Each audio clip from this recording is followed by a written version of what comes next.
안녕하세요. 윤언니 클래스입니다. 명화 속 역사 이야기 두 번째 주제는 소크라테스는 왜 독배를 마셨을까입니다.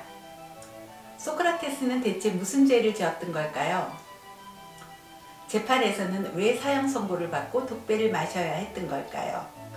오늘은 소크라테스가 살았던 시대의 그리스 상황과 소크라테스의 재판에 대해 알아봅니다. 명화는 다비드의 소크라테스의 죽음입니다. 역사 이야기는 소크라테스가 살았던 기원전 5세기경의 그리스 상황과 소크라테스의 재판입니다. 소크라테스가 태어나던 기원전 469년경 아테네는 정치적으로도 문화적으로도 최고의 전성기였습니다. 자그마한 도시국가 그리스가 대제국 페르시아와의 전쟁에서 승리한 직후였거든요. 그야말로 아테네 민주주의의 황금기였던 거죠. 소크라테스가 40살쯤 된 기원전 431년에 아테네와 스파르타는 그리스 내 패권 다툼을 벌입니다. 바로 펠로폰네소스 전쟁이죠. 약 30년간 계속된 전쟁은 스파르타가 승리하면서 끝나지만 도시국가들은 초토화됐고 그리스는 점점 내리막길을 걷게 됩니다. 이제 스파르타는 아테네에 30인 참주의 과두정을 만들었고 전횡을 휘두르다가 1년도 안 돼 다시 민주제로 바뀝니다. 그야말로 격변의 시대였던 거죠. 먼저 소크라테스와 플라톤 잠깐 보고요. 서양 철학의 창시자인 소크라테스는 단 한 권의 책도 남기지 않았습니다. 그의 생애와 철학을 기록한 건 제자 플라톤이죠. 플라톤은 소크라테스가 주도한 대화편을 30편 이상 출간했습니다. 물론 후기로 갈수록 점점 자신의 철학을 설파했지만요. 기원전 399년 소크라테스가 70세 되던 해 그는 고소를 당해 법정에 섰습니다. 이때 재판 과정을 지켜본 28살의 플라톤은 사형 선고가 확정되자 민주주의는 죽었다며 비통해했다고 합니다.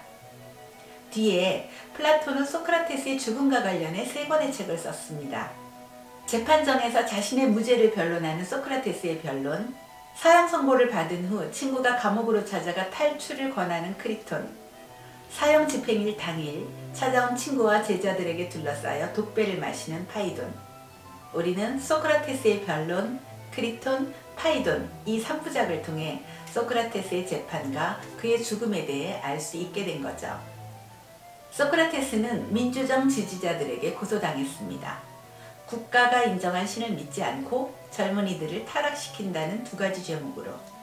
사실은 소크라테스가 당시 민주정 지도자들을 엄청 비판했고 많은 젊은이들이 이를 따르는 것에 대한 반감, 보복, 복수 때문인 셈이죠.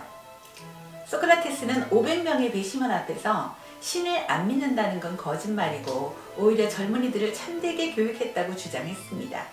배심원들의 판결은 어땠을까요? 1차 투표는 280대 220으로 유죄 판결을 받았습니다. 형량을 결정하는 2차 투표에서는 찬성 360표로 사형이 확정됩니다. 소크라테스가 강하게 비난하는 게 오히려 재판관들의 비위를 상하게 했거든요. 사실 조금만 방법을 달리했더라면 사형을 면할 수도 있었을 거예요. 소크라테스는 정의 앞에서는 죽음도 불사하겠다며 소신을 굽히지 않았던 거죠.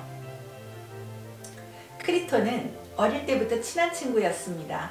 그가 감옥으로 찾아가 탈옥을 권하지만 소크라테스는 단칼에 거절합니다. 우리가 합의해서 여태 지켜온 폴리스법을, 그러니까 국법을 내가 죽게 됐다고 지키지 않는 건 옳지 않다고 하죠.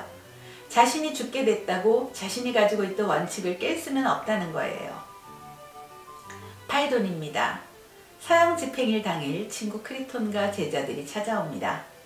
소크라테스는 죽음의 의미와 육체로부터 분리되는 영혼의 자유에 대해 얘기하죠. 금방 죽을 건데 말이에요. 드디어 간수가 독배를 들고 왔습니다. 소크라테스는 친구와 제자들에게 둘러싸여 독배를 마시고 최후를 맞이하게 되죠. 죽음을 눈앞에 둔 소크라테스가 죽음에 대한 자신의 철학을 밝히고 당당히 독배를 마셨다는 건 참 극적이고 감동적인 장면이에요. 그래서 소크라테스는 철학계의 순교자라 불리고 성인으로 추대된 거랍니다. 오늘의 명화는 자크 루이 다비드의 소크라테스의 죽음입니다. 130cm, 196cm의 대작으로 뉴욕 메트로폴리탄 미술관이 소장하고 있고요. 이 작품은 파이돈에 나타난 소크라테스가 독배를 마시고 죽는 순간을 그린 거죠. 이 작품의 제일 큰 특징은 소크라테스와 그 주변 인물들이 선명하게 대비되는 겁니다. 가운데 흰옷을 걸치고 있는 소크라테스는 편안하면서도 에너지가 넘쳐 보이죠. 반면 제자들은 슬픔에 못 이겨 절망적인 몸짓을 하고 있습니다. 심지어 독배를 주는 간수조차도 비통해하는 게 역력합니다. 저 뒤편 계단을 올라가면서 손을 든 사람이 소크라테스의 부인 크산티페와 두 아들입니다. 그의 마지막 장면을 보고 너무 힘들어할까봐 소크라테스가 내보냈거든요. 소크라테스 무릎에 손 올리고 얘기를 듣고 있는 사람이 바로 친구 크리톤입니다. 소크라테스 얘기를 제일 열심히 듣고 있죠.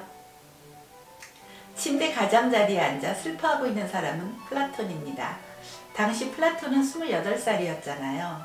다비드는 서양 철학의 뿌리인 플라톤을 아주 중후한 이미지로 표현한 거죠.